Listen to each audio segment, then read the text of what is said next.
let us bring in Virginia congressional candidate and Navy SEAL Cameron Hamilton. Sir, thanks for being here. Walk us through exactly what the IDF is doing right now in training up its soldiers for the conflict that is about to, become a ground invasion. Yeah, good morning. Thank you for having me.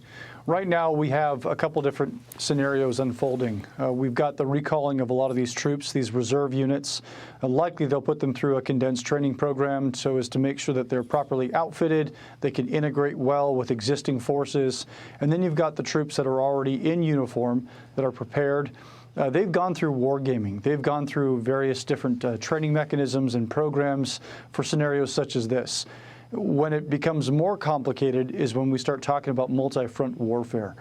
This is a very, very specific endeavor that is challenging for any nation to unfold. So what we see coming out of Lebanon, what we see coming out of Syria will only add to the confusion and the fog of war with what we see nations that are being attacked. So Israel, fortunately, has been in this situation for quite a while and has developed some common techniques and strategies on how to properly mitigate that. So essentially train up reserve units and then prepare for what might be a long and grueling haul in Gaza, as well as a multi-front conflict. Yeah, and it seems like Israel really has to walk a fine line here because the status quo of Hamas controlling Gaza is no longer acceptable, given the terror attack that took place on Saturday.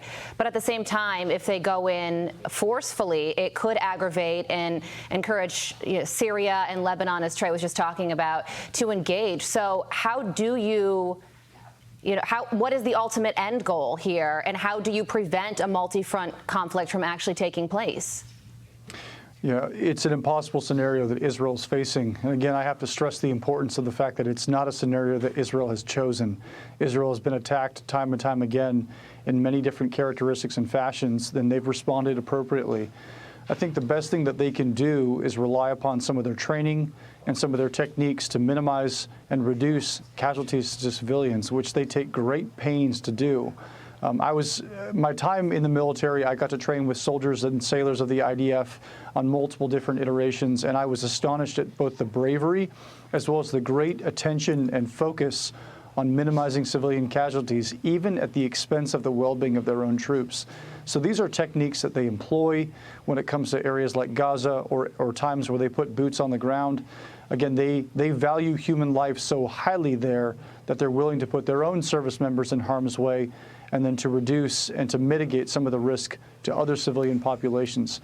But again, we have to make sure to put the blame here for this conflict on Hamas.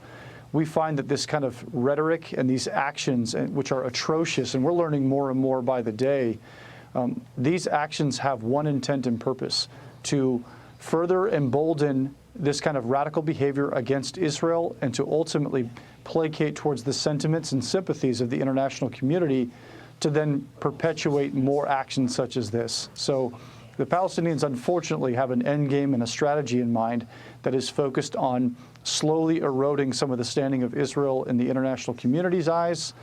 And it's just an impossible scenario that Israel has time and time again had to face, where the standards are not always fair. Cameron, let's talk about the realities of the fight, because I spoke with one of our Fox military colleagues who said, don't fool yourself. These soldiers know that based upon the expected urban house-to-house combat that they are about to engage in, that this is somewhat of a suicide mission. And these individuals, these brave men and women, know that that is what they are about to undertake. Do you share that grim reality? I do. Obviously, there's quite a bit of factors that I'm not personally aware of that they're planning for at the present moment. Israel has a very robust intelligence network as well as kind of military operations planning cells. So likely they're strategizing down to the granular level about key neighborhoods, key districts, roads, alleyways, key known points of area where they're staging, where they have munitions depots and things of that nature. So how they unfold block to block will be something unique that they'll have to use their best kept tools and their infrastructure to provide support with.